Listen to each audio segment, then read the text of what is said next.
It's a tough sport, and we saw a lot of injuries this year. This was a very deeply injured field. Tom Stoltman, we know he's always going to be the best on the stones, given a level playing field and no injuries. Strategically, you need to go into the stones with a 1.5 point lead over Tom, and then you need to get second place to beat him. But Evan Singleton did come away with his first ever World's Strongest Man podium finish. Let's talk about Evan. How is he looking, and do you think he's a podium threat moving forward? Hey folks, welcome back to Strength Weekly. I say welcome back because I just know that you've been rewatching every episode we've ever published in anticipation for this week. I'm David Thomas Tout, joined by the incomparable, the irreplaceable, the incorrigible Phil Bleckman, and we are bringing you a recap of the 2024 World's Strongest Man competition. We have a new old champion. That's the highlight. We're going to break down all of the action from the 2024 World's Strongest Man from South Carolina, including the podium, surprises, withdrawals, you name it. It's Strength Weekly. We're going to talk about the World's Strongest Man standings. We're going to talk about Tom Stoltman and a little bit about his place in history, because this is his third World's Strongest Man title. He joins some rare company there. And we're also going to talk about the rest of the podium, Canadian Mitchell Hooper and American Evan Singleton, who gets his first ever World's Strongest Man podium finish. What does this signal for strongman in the seasons to come? Phil, it's the Tom Stoltman Show today. He is a three-time champion, but not consecutive, because Mitchell Hooper is the 2023 World's Strongest Man. Tom Stoltman won in 2021 and 2022. Back now at the top of the podium. Phil, if you had to describe Tom Stoltman's performance in one word, what would it be? Nearly perfect. That's two words, but I'll take it. It's 2 words. Yeah, and I have to put a disclaimer because it's not objectively perfect. He didn't have an absolute perfect score across the board, but out of a possible 60 points in the final, he scored 53. And to do that, it means that he never finished worse than third in any of the 6 events. Now, Hooper was also consistent. The only blunder that he had was he didn't execute the way that I think he would have expected he would have on the medley, which is usually the Giants medley, which was the opening event of the final, which is typically an area where Hooper shines. He's usually very good at midline events and speed events and stuff that uses athleticism. Like, that is his realm. His 6th place position there was much lower than he anticipated. Coming in, I imagine that he would have calculated that he's either winning that event or getting second place in that event for sure.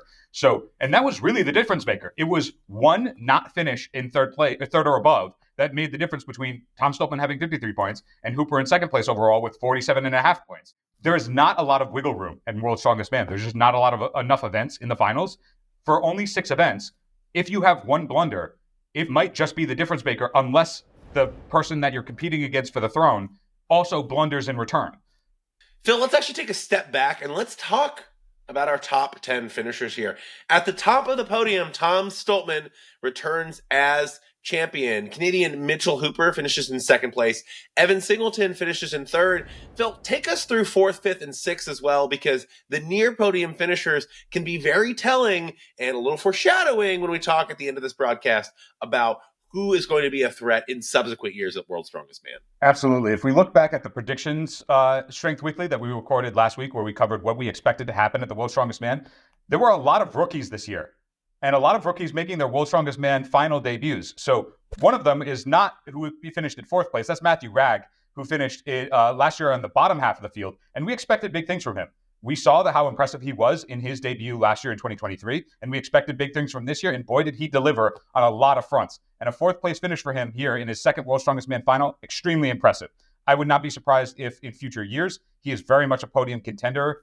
If you look at 5th and 6th place, you have 2 more Canadians. You have Tristan Hoth and Wesley Derwinski, both of which are making the World's Strongest Man final debuts here in 2024. And finishing in 5th and 6th place at 33.5 points and 31 points respectively, like, that is exceptional. It reminds me of, if you go back a couple of years, when Maxime Boudreau, also of Canada, made his World's Strongest Man debut, and he finished on the podium. And that was extremely impressive. Going from in your rookie year to podium on the world's biggest stage, that is a career highlight. And so to see these two come in and be very close to Matthew Ragg. If you look at Evan Singleton in 3rd place, he was on 36 points. So being 2.5 points back and 5 points back, like, that's an event or 2 off. Like, if they improved in 1 or 2 events, they are contesting against Singleton in that spot for the podium. Like, very, very impressive on that on that end. We're going to talk a little bit about Singleton in just a bit. So, Phil, were there any surprises? Big surprises from the qualification stages? Could be injury withdrawals, could be people who just did not perform up to what we expected and did not make finals when we expected that they probably would, or any people that made the finals and you didn't expect personally. I think that the story of 2024 World's Strongest Man in general is the difficulty of the sport health-wise. There were a lot of injuries before the competition took place. We saw withdrawals of Mateusz Kieliszkowski, Martins Licis, Alexei Novikov, like big names. Like those guys are podium contenders in any contest they run into. Two of them are past champions, and they're all podium finishers. They're all multiple-time podium finishers. Like to them dropping out of the event made predictions a lot easier, because if all three of those guys were in, like that feels like it would be an impossible task to be able to predict correctly. But they all pulled out because of injury. And then that continued even when the competition began as well. So we saw Gavin Bilton have to withdraw after the sandbag steeplechase. He needed oxygen support, and he was recommended by medical to withdraw from the competition. He did. We saw Adam Bishop get injured. He had to withdraw. In the opening event, we saw Bobby Thompson injure his foot, and he had to withdraw. So it's a tough sport, and we saw a lot of injuries this year, way more than what is common for previous years if you were to compare them. This was a very deeply injured field. But on the flip side of that, we also saw a great wealth of new talent come in and really surprise a lot of us. If you told me that Austin Andrade was going to have the performance that he had over the course of the 5 days at World's Strongest Man, I didn't have a reason to not believe it, but I also didn't have enough support to be like, where are you getting this prediction from? How are you making that calibration outside of, anecdotal scouting? Same thing with Hoth and Derwinski. Like they've proven themselves on like Strongman Champions League results and things like that. But this is a different stage. This is like the elite from all over the world, right? It's the difference between a world championship and a smaller Grand Prix in terms of sizing, right? Another athlete to take a look at as to where we thought was going to happen and what is likely for him in the future was looking at Trey Mitchell and his performance. We know for sure that the injury was likely the cause of like why he was not able to put up the numbers that he has consistently put up historically. So I don't think that this is a bad performance for Trey Mitchell or a poor performance for Trey Mitchell. I think he just has not gotten back to 100% because he was still doing, legitimate feats of strength that if anybody, else in the world got an Achilles tear the way he did and then comes back and is doing what he was doing, it's extremely impressive on only 6 months to compete at the highest level and not be, squandered in dead last every single time. Like he was putting up, impressive results, but it's just not the 100% Trey Mitchell that we know of. Phil, let's talk a little bit about the finals. And you talk about momentum over 2-day finals competitions at World's Strongest Man, how the leader is always advantaged going into the last day of competition. And we actually expected that leader to be Mitchell Hooper, or at least I expected that leader to be Mitchell Hooper. That leader was Tom Stoltman by 3 points after the first day of the finals, heading into the second day and last day of finals competition. The interesting thing about that is that Tom Stoltman is perhaps the greatest athlete of all time when it comes to stone loading. And what does World's Strongest Man always finish on, Phil? The stone. So to see Tom Stoltman take a 3-point lead into the second day of the finals, knowing that it would finish on the stones, where he is almost impossible to beat. I'm not going to say he had it locked up mathematically heading into the final day of competition because several things could have happened. But Tom Stoltman was far out in the lead, and also his best event is always wrapping up the World's Strongest Man competition, right? We know he's always going to be the best on the stones, given a level playing field and no injuries. So take us a little bit through day one, if you will. I actually got the opportunity to interview Tom briefly after the competition concluded, after he won the title. During all the chaos of celebration and such, I got to hop on the phone with him. And I actually asked him, I said, hey, man, after the first day, you were up by 3 points, and we know that you haven't lost a stones event in your life. So, did you think that you were effectively hard locked to score your third title? I mean, he was very humble. He's like, you can never celebrate too early. Anything can happen. Effectively, the summary that you just wrapped up. But if you're looking at it from our side, where you look at any historical evidence, everybody else who isn't Tom has to go into the event thinking, okay, the finals, I have 5 events. And during those 5 events, I have to get as much advantage over Tom as I can, because it's going to be assumed that he's going to get 10 points on the Atlas stones. Strategically, if you think Tom is the best far and away on the stones, which is just historically accurate by every measure that you could consider, you need to go into the stones with a 1.5 point lead over Tom, and then you need to get second place to beat him. That's the math. That's just how it works out, because if you only have 1 point, he's going to score 10 points. If you score 9 points, you're even, and the tiebreaker is your Atlas stone time. So that also favors somebody who's better on the stones. So you have to have a 1.5 point lead going into the stones against Tom. Similarly, in qualifying, if you happen to get the unfortunate draw of Tom in your qualifying stage group, we actually talked about this in our coverage. The strategy for any qualifying group might be to concede the group to Tom so you don't go against him in the stone off, because you're not going to beat him in the stone off. So the other 5 athletes could collectively just agree that if we can't get Tom, if we know Tom is going to secure one of the top 3 slots in the group because of how good he is, then strategically it is better for us to go against each other in the stone off than it is against Tom. Because unless you win the group, you're not beating him. So if you're looking at the final, everybody has to go in with more points on the stones than Tom. So when Tom has a 3-point advantage going into day 2, that means, okay, we have to now best him by 4 ranks over 2 events in order to secure a safe enough lead going into the Atlas stones. And that's monumental. He's a 3-time champion now. To think that you're going to outrank him in 2 events. So the other side of it as well is when Tom is on his game, which he most definitely was this weekend, he has what we call the initiative, which is just that when you win an event or a previous event, you then go last in the turn order in the next event.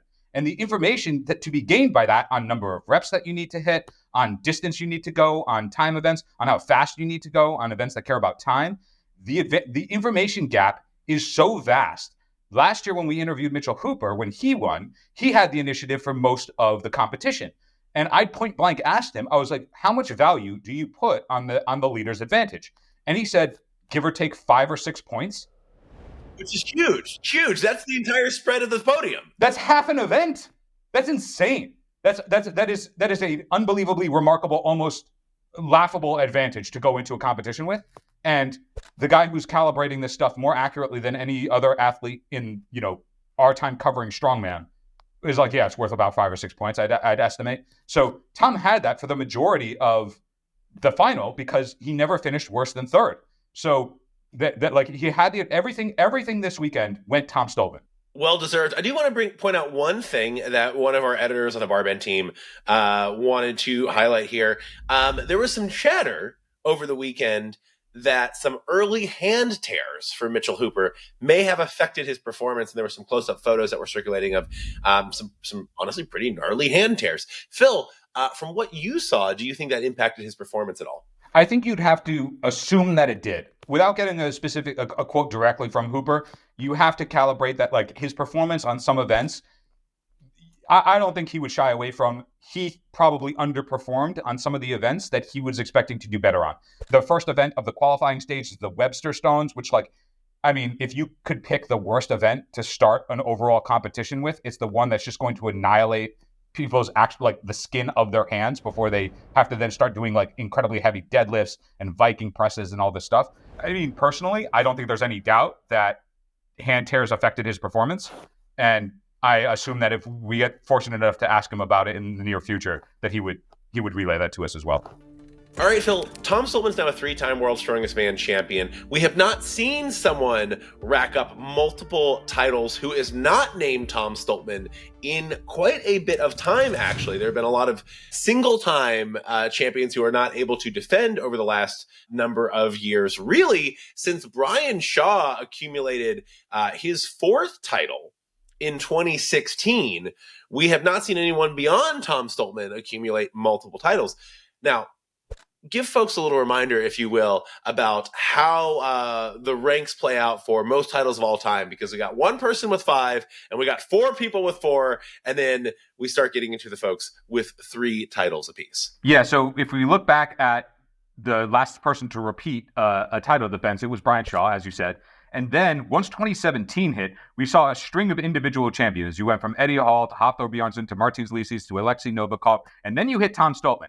Tom Stoltman is the first athlete in that string to go back-to-back before it's then stymied by Hooper in 2023, and now Tom Stoltman's back on top in 2024. And at 3 titles, he ties Bill Kazmaier all time. That's quite the company to be involved in. And Tom Stoltman is still very young in his strongman career. He's got, arguably his prime still to come, which is crazy to think about, but it's relatively true.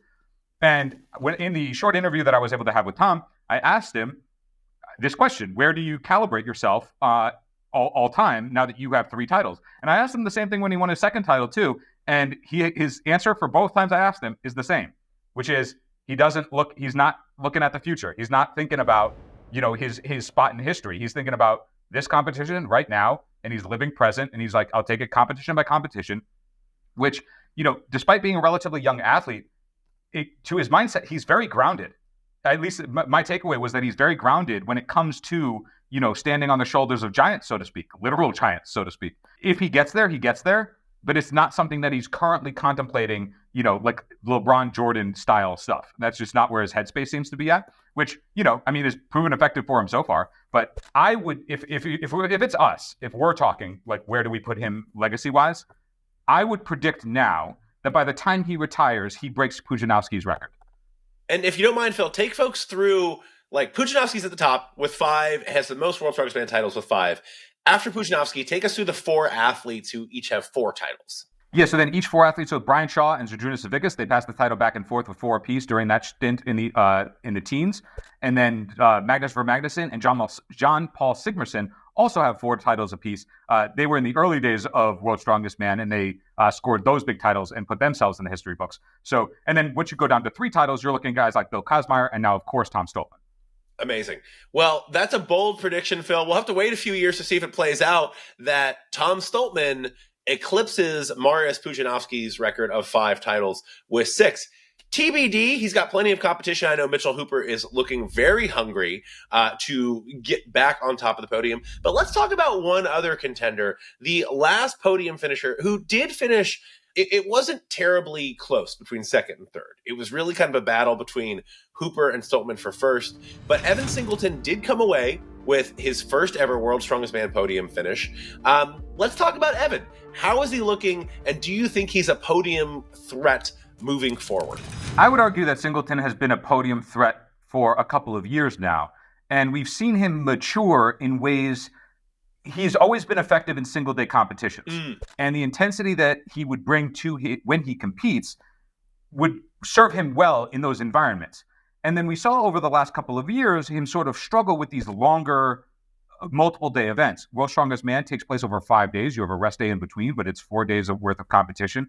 And we've seen him struggle with that previously. And over the last handful of years, or really the last 2 years, we've seen him really mature in how he handles those competitions in ways that have leveled him up as an athlete. And so last year was the first year where we saw, he is a legitimate podium contender threat. There's no joke there at all. He's legit. Now, we knew from all of the withdrawals that Singleton had the best opportunity to podium this year that he's ever had in his young strongman career. And he also knew that as well. We had our Roger Lockridge, our contributor for BarBend. He was on the ground live in Myrtle Beach. And Singleton found Roger and told him point blank, because he follows BarBend coverage and he knows us. I've spoken to Singleton before when I was doing coverage the last couple of years. And he said, I saw you guys predicted that I'm going to be on the podium, and I'm going to prove you guys right. In his own words, that's what he said. And then, boy, did he. And yeah, it's like, as you said, the podium, the top of the podium was effectively locked for Tom. He had such a lead going into his best event that it was more or less fixed that gold and silver were going to be Stoltman and Hooper. The real drama was, could Singleton hold his position as the bronze medalist? Because he beat Matthew Ragg on the overall leaderboard by a half point. Ragg had 35.5, Singleton had 36. That was really where the drama was going into the last event. And a younger Singleton, a less experienced Singleton, might have, fumbled in that spot with all that pressure, with all that adrenaline running through him. Here, he held his composure, he executed his game plan, and we see the best performance of his career. And I expect that trajectory to only continue in future events. We love when athletes want to prove us right. As members of the media, It so rarely happens when an athlete's like, you know what? I want to prove you right. Love to hear it. Congrats to Evan on his first World's Strongest Man podium finish. And if I were a betting man, and I do not bet on strength sports because that would be a conflict of interest, I would say it probably not his last podium finish. Anyway, Phil, what a weekend! What a World's Strongest Man competition! Tom Stoltman back on top of the podium. The UK once again takes the top spot on the podium. Mitchell Hooper, I'm sure, will be back in the conversation and fighting for it next year as well. A great weekend, even with a lot of injuries and withdrawals. Still an exciting competition.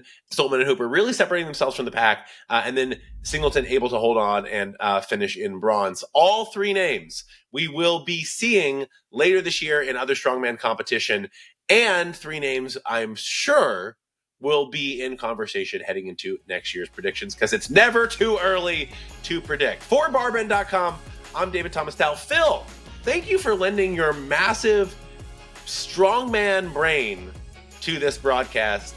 I can't wait to run it back next year.